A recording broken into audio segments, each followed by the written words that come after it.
तो दोस्तों ये है हमारा सेटअप और ये आप ऊपर देख रहे हैं, ये जो बड़ी सी मूर्ति दिख रही है वो शंकराचार्य जी की मूर्ति है।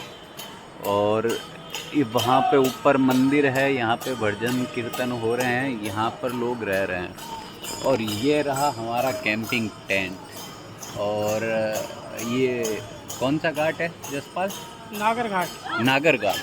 नागर घाट में हम लोगों ने कैंप लगाया है। बाकी की डिटेल ज़्यादा जसपाल ही बताएगा। बता भाई जसपाल। दोस्तों ये जो जगह है ये है ओमकारेश्वर। हाँ। ओमकारेश्वर वो जगह है जहाँ पे भगवान शिव के 12 ज्योतिर्लिंगों में से एक ज्योतिर्लिंग स्थित है। और यहाँ पे पूरे देश दुनिया के लोग यहाँ पर आते हैं जो भगवान भोलेनाथ को मानते हैं। ठीक है। और कहा जाता है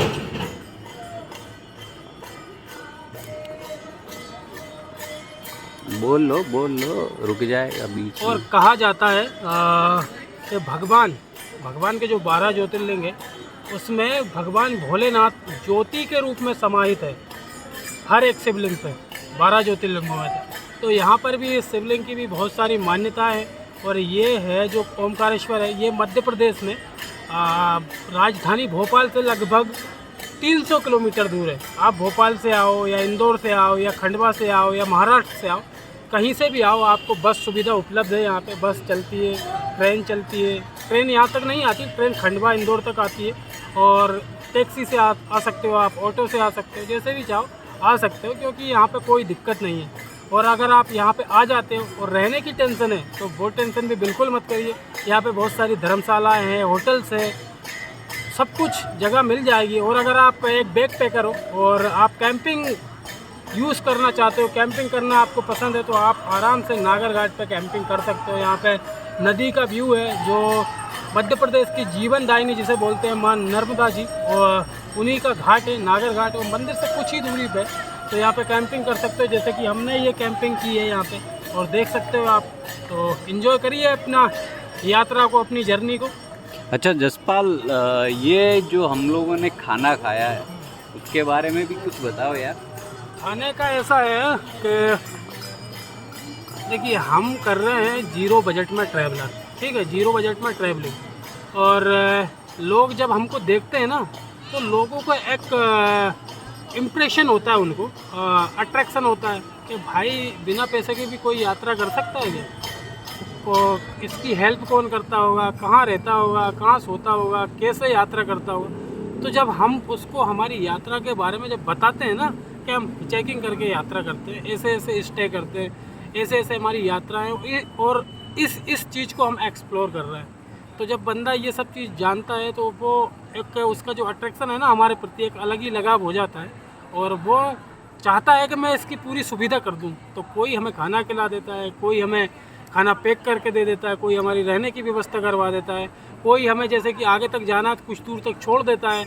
और किसी को काम नहीं रहता फिर भी छोड़ देता है, चलो एक इंसानियत के नाते हेल्प कर दी। तो ऐसे ऐसे लोग रास्ते में मिलते हैं। और हमारी ट्रैवलिंग का जो हमारा एक्सपीरियंस है काफ़ी अच्छा एक्सपीरियंस है। बहुत कुछ सीखने को मिल रहा है, देखने को मिल रहा है, जानने को मिल रहा है। और एक अनुभवी आदमी हम बन रहे हैं, एक अगर कहा जाए तो एक अनुभवी इंसान बन रहे हैं। और धीरे धीरे हम लोग सीख रहे हैं। और मुझे लगता है कि मुझे अब जसपाल से कुछ सीखने की ज़रूरत है, क्योंकि स्टार्टिंग के कुछ वीडियोस थे जब हमने जर्नी शुरू की थी, तब उस टाइम ऐसा लग रहा था कि जसपाल को मुझसे कुछ सीखने की ज़रूरत है, क्योंकि मैं बाहर बहुत घूम चुका हूँ। और मेरे फादर साहब भी इसी लाइन फील्ड में थे, उनका भी काम घूमने का था, लेकिन वो गाड़ी में घूमते थे और हम लोग पैदल घूम रहे हैं। लेकिन अब जैसे जैसे जसपाल, मैंने बीच में ब्रेक ले लिया था, जसपाल ने कंटिन्यू किया था, तो अब मुझे लगता है कि मुझे जसपाल से बहुत कुछ सीखना बाकी है, बहुत कुछ करना बाकी है। तो इसके बारे में क्या कहोगे जसपाल? देखिए इसके बारे में मैं यही कहना चाहता हूँ कि बचपन से माँ के पेट से कोई सीख के नहीं आता है, हम एक दूसरे से ही सीखते हैं। मैंने इनको देखा, इनसे मैंने कुछ ले लिया, इन्होंने मुझे देखा, मुझसे कुछ इन्होंने ले लिया, तो हम एक दूसरे को देखकर ही सीखते हैं। और मैं यही चाह रहा हूँ कि जो भी आपको सीखने को मिलेगा ना, तो आपको ट्रैवलिंग से अच्छा कोई सी चीज़ नहीं सिखा सकती। आपको किताबें नहीं सिखा सकती, आपको टीवी सीरियल नहीं सिखा सकते, आपको मूवी नहीं सिखा सकती।